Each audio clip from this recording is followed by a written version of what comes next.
Hello everyone, this is Otto, a little robot who wants to do many things.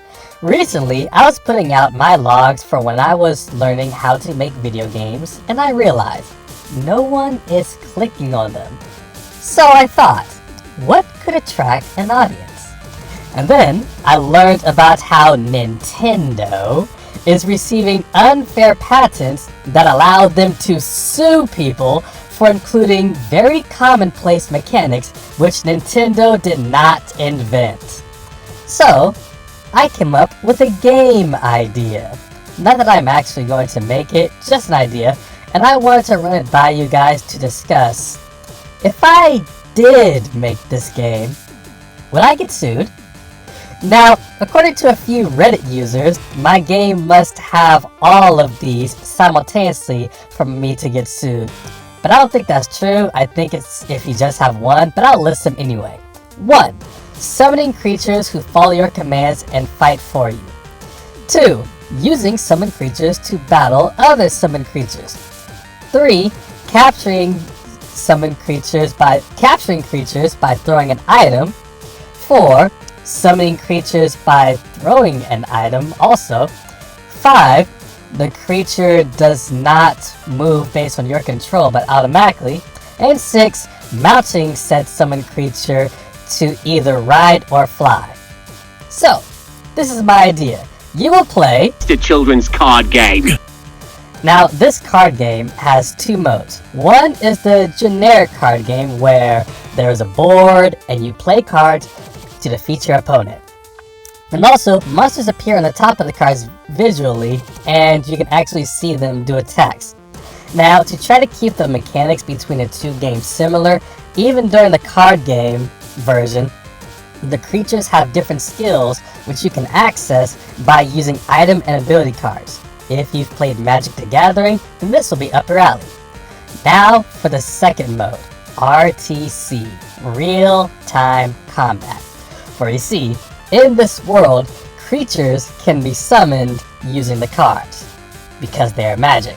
So, if you throw a card like they do in Yu-Gi-Oh!, the cards can summon a creature or activate a spell. But don't worry, because since these cards are magic, they return to your deck after the battle. Now, you can acquire new cards in 2 ways.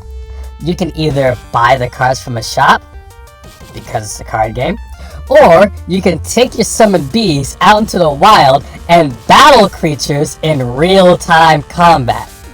This really flexes your skill with your creatures because it is not turn-based like the card game was. The creatures are really attacking and dodging you. You need to run and dodge and fight and determine whether you will use weaker attacks that happen to have homing or a stronger attack that could miss if they move out of the way. Yes, your monsters do fight, but you, as the magician, can fight alongside them. Get the enemy monsters weak enough, and you can seal it with a blank card, which you can buy from a shop or find in the wild. Blank cards have 3 types, 1 seal, 2 seal, and 3 seal. Each seal is how strong the binding mechanic the card has is. The stronger the seal, the more powerful monsters you can buy. Simply throw the card near the monster and it'll grow to the size of a door, and chains will come out and attempt to drag the monster inside. Also, given the nature of this kind of capture, I'd make it possible to attack the monster while it's being sealed to facilitate capture. Just try not to accidentally kill it when you do so. Now, real-time combat takes a different level when you find a girl who fancies herself a Lord of the Skies. So, you must acquire flying creatures and go and get her, and fight in the sky. I imagine that the first time you lose a creature, it fades and you are falling to your doom. But you summon a Pegasus which dives in, catches you at an angle just as you near the ground, gallops along the earth for a little bit, flapping its wings until you both take off again. Now, the battle system here will greatly resemble Savage Skies or Drakengard, just with cards. And that's all. That's all that I came up with on the fly. What do you think? Will I get sued? Like and subscribe and comment what you think below. And if you please, go take a look at my game logs. I need views and interactions. They're about my attempt to make an old school Final Fantasy style game using Unity, Godot, RPG Maker, and Game Maker. Anyway, that's all. Tenga un buen día.